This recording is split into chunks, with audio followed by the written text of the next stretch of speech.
আমাকে আল্লাহ ঘর থেকে বের করে এত দূরে নিয়ে আসলা, শত্রুদের হাতে সমর্থ করলা, তারা আমাকে চতুর্দিক থেকে পাথর মারতেছে।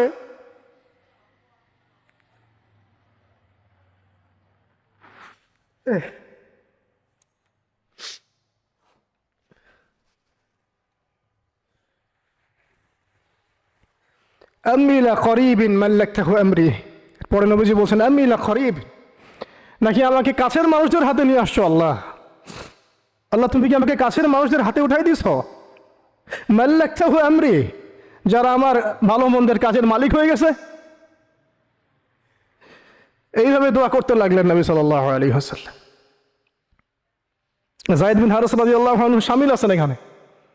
তারপরে নবীজি বলছেন ইল্লাম তাকুন সাখিতুন আলাই ফালা উবালি, আল্লাহ এত কিছুর পরে যদি তুমি আমার প্রতি অসন্তুষ্ট না হও